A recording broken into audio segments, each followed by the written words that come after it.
afar qodob baan maanta ku faa'iideynaya aad ku kala garan karto marka dadka u sheekaynayso qofka sheekadaada ku socoto iyo qofka aan sheekadaada ku socon war hadda ma maqlaysaa ilaa waa dhibaato hadda dadkii sheeka la hor cararto aanay u baahnayn waa marka koowaad adoo sheekaynaya haddaad aragto qofku inuu ku oranayo haye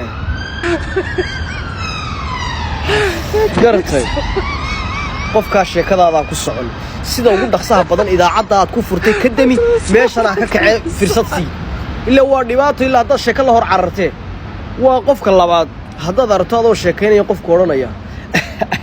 war libaax baa tayniyo boqor loo waayay haye oo waabad ku tuurtayba qofka waxa loo soo sheegay inaad lacag hayso oo shaxaad uu ka doonaya damba ku kalifaysay inuu sheekada dhageysto ee jeebka gacanta gali markaad sheekada dhamayso xaqiisa si war hadda way maqlaysaa waa qofka saddexaad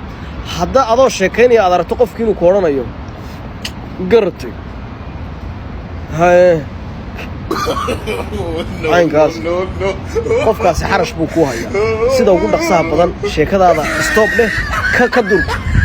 waayo sheekadani kuma socoto wuxuu doonayaa markaad jaanisi si aad sheekada dhamayso inuu kugu dhufto doonayaa koonaha kale kaaga saaro aayar iska kac waa dadka calool istaaga aan sheekada jecelayn ka dur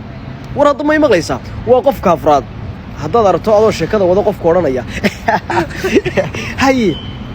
oo waabad aad baad ugu dhufatayba qofkaas waa dhimirka war hadda ma maqlaysaa ama waa ciyaal ha noqon qof dadka waalan iyo ciyaalka u sheekeeye sheekadaada aayar ka dami iska kac war hadda ma maqlaysaa ilaa waa dhibaato dad caruur iyo dhimirka u sheekayseen waa talooyin aan cidi hore u sheegin alla muxuu bartay iga qora afkan ilaahay wuxuu kuu siiyey inaad ku sheekayso kuna qosasho sheekadaadu meel muhiim ah ku baxdo nin wax bartay